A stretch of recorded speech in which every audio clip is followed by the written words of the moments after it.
आप क्रिश्चियन बन गए, एक चैलेंज आ गया लाइफ में। आप सोचेंगे मैंने तो परमेश्वर की आवाज सुनी थी, ये तो परमेश्वर ने मुझसे कहा था, ऐसा तो परमेश्वर ने मुझसे कहा था। अगर परमेश्वर ने कहा था तो मेरी ब्लेसिंग कहां पे? हालेलुया। अगर तो परमेश्वर ने कहा है कि ये तेरी पत्नी है, तो अब तो बच्चा हो जाना चाहिए, 20 साल हो गए।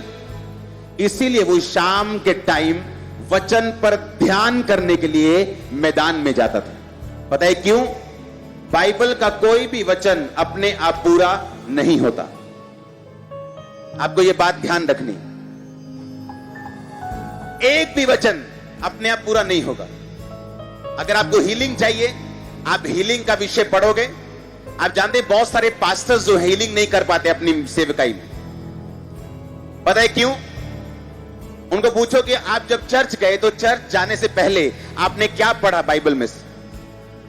मैं तो फाइनेंस पे पढ़ रहा हूं, मैं तो इजराइल जब आया उस पे पढ़ रहा हूं, मैं तो फलानी चीज पढ़ रहा हूं। अगर आपको हीलिंग करनी है, आप यीशु मसीह के उन्हीं पदों को पढ़ेंगे जहां उसने हीलिंग की, जहां लोग हील हुए, जहां लंगड़े चले हैं।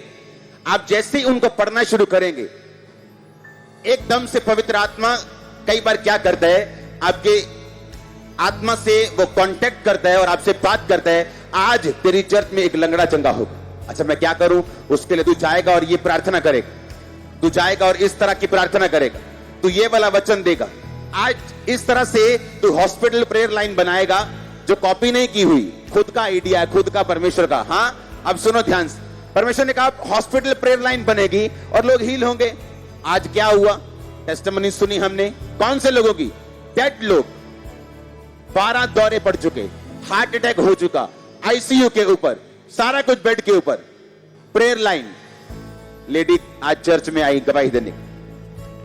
मेरी बात समझो, सुनो। आप जब वचन पे ध्यान देते हैं, मोस्टली लोग क्या करते हैं? बहनें बोलती मुझे थायराइड है, मुझे ये ब्लड का रोग है। कैसे जाएगा? कैसे जाएगा? तुम देखो कैसे जाएगा। नहीं, मुझे तो नहीं मालूम। अच्छा, जब बाइबल पढ़ती हो तो क्या पढ़ती हो?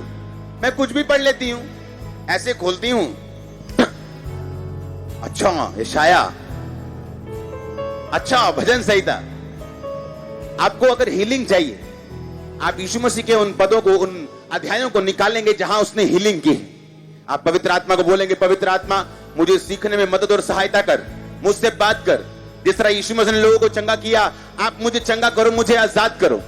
होगा क्या? धीरे धीरे होली स्पिरिट आपसे बात करना शुरू कर देगा। हो सकता है वो आपके सपने में आपको हील कर दे, आप चर्च में आए, उस दिन हील हो जाए।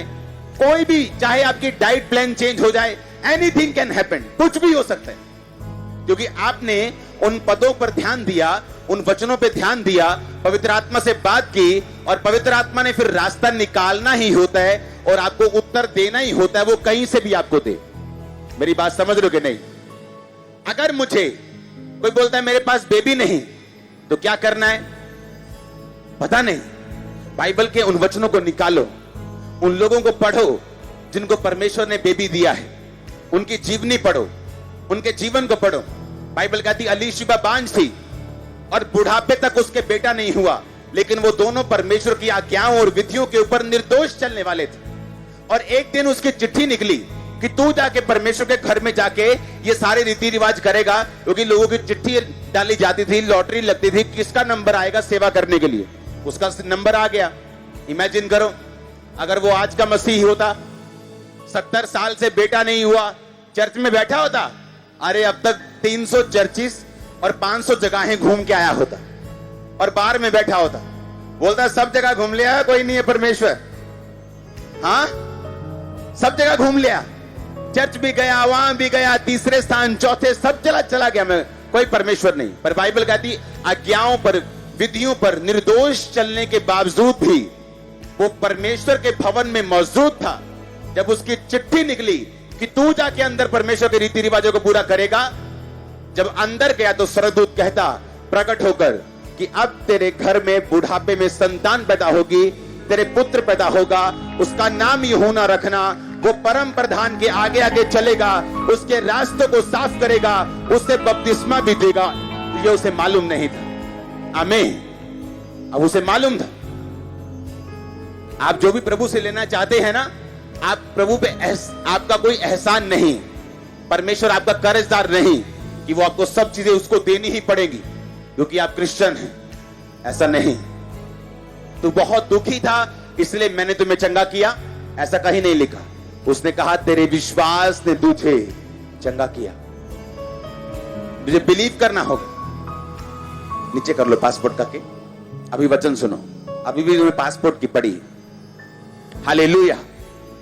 कितने मेरी बात को समझ रहे हैं? शाम के टाइम वचन पर ध्यान करने के लिए, ताकि जो मुझे चाहिए वो कहां से निकलेगा?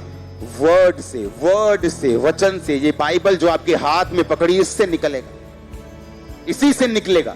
आपका बेटा भी, आपकी ब्लेसिंग भी, आपकी बेटी भी, आपकी ताकत, आपकी हीलिंग, आपकी डिलीवरेंस, आपका मस्सा, आपकी चर्च, आपका वीजा, आपकी फेवर, इसी से निकलेगा। लेकिन कई बार जिन लोगों को अकल नहीं होती ज्यादा ना, उनको आप काजू पिस्ता बादाम भी दे दो ना अपने रखने के लिए अपने गेस्ट के आगे, तो उसको भी वो बिस्किट बना देते 5 रुपए वाला। और जिसको अकल होती है वो 10 रुपए के बिस्किट के पैकेट को भी ऐसे लेके आता कि पता नहीं कौन सा इसमें सोना डला हुआ है। कितने मेरी बात को समझ रहे हैं? बाइबल आपके हाथ में है। यही वो बाइबल है जिससे मैंने सब कुछ लिया है। आपके हाथ में भी वही है। मेरे पन्ने ज्यादा नहीं है, पन्ने सेम है, वचन सेम है, भाषा भी हमारी सेम है। रिजल्ट अलग अलग हैं क्योंकि हमारे पढ़ने का तरीका, हमारे मानने का तरीका अलग अलग है।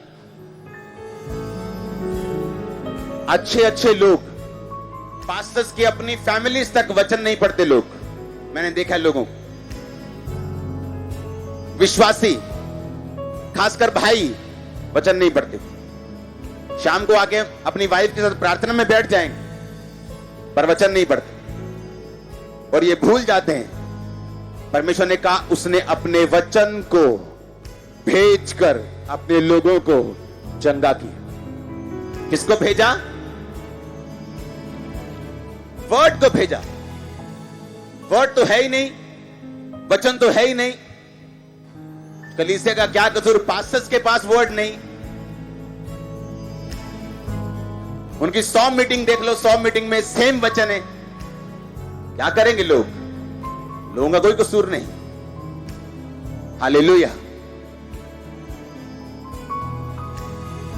2 तरह के क्रिश्चियंस हैं। एक है ब्लेसिंग ली और गायब हो गए, दूसरी है ब्लेसिंग ली और मेंटेन की और सदा ठहरे और खड़े और अड़े रहे। आपको कौन सा बनना है? उत्पत्ति 31, आज सिर्फ एक वर्ड है जिसे मैं एक्सप्लेन करूंगा, इसलिए मैं खड़ा होकर आपको समझा रहा हूं। उत्पत्ति 31 उसकी 6 से 42 आयत हम स्क्रीन के ऊपर पढ़ेंगे। याकूब कह रहा है अपनी पत्नियों से, कहता तुम भी जानती हो कि मैंने तुम्हारे पिता की सेवा शक्ति भर की है, फिर भी तुम्हारे पिता ने मुझसे छल करके मेरी मजदूरी को 10 बार बदल दिया, परंतु परमेश्वर ने उसको मेरी हानि करने नहीं दिया। उसने कहा जब उसने कहा चित्ती वाले बच्चे तेरी मजदूरी ठहरेंगे, तब भेड़ें बकरियां चित्ती वाले पैदा करने लगी। जब उसने कहा धारी वाले बच्चे तेरी मजदूरी ठहरेंगे, तब भेड़ें बकरियां धारी वाले बच्चे पैदा करने लगी। इस रीति से परमेश्वर ने तुम्हारे पिता के पशु लेकर मुझे दे दिए। भेड़ बकरियों के गाभिन होने के समय मैंने स्वप्न में देखा कि जो बकरे बकरी पर चढ़ रहे हैं वो धारी वाले, चित्ती वाले, धब्बे वाले हैं। तब परमेश्वर के दूत ने स्वप्न में मुझसे कहा, हे याकूब। मैंने कहा क्या आज्ञा? उसने कहा आंखें उठाकर उन सब बकरों और बकरियों पर जो चढ़ रहे हैं देख कि वो धारी वाले, चित्ती वाले और धब्बे वाले हैं, क्योंकि जो कुछ लाबान तुझसे करता है उसे मैंने देखा है। सब बोलो आमीन। अब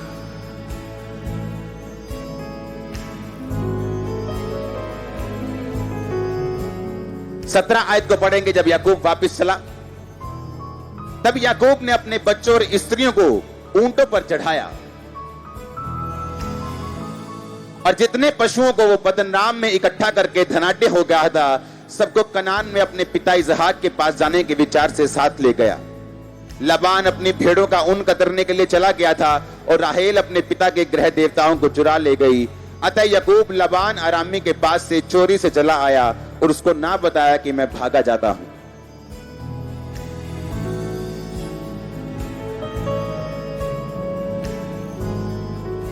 वह अपना सब कुछ लेके भागा और महानद के पार उतरकर अपना मुंह गिलाद के पहाड़ी देश की ओर किया।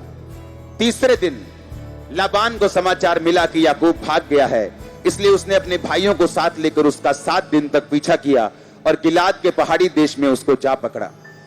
परंतु परमेश्वर ने रात के स्वप्न में लाबान के पास आकर कहा, सावधान रहे, तू ना तो याकूब से भला कहना ना बुरा कहना। सब बोलो आमीन।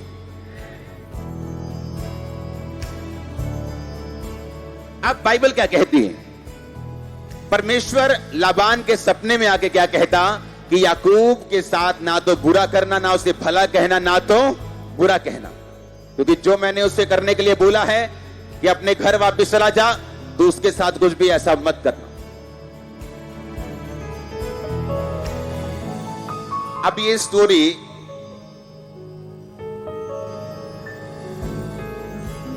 ये बड़ी समझने वाली है।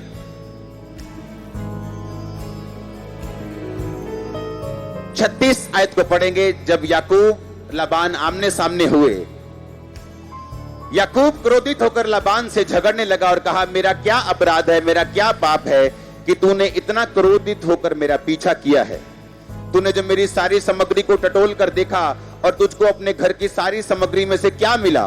कुछ मिला हो तो मेरे भाइयों के सामने रख दे,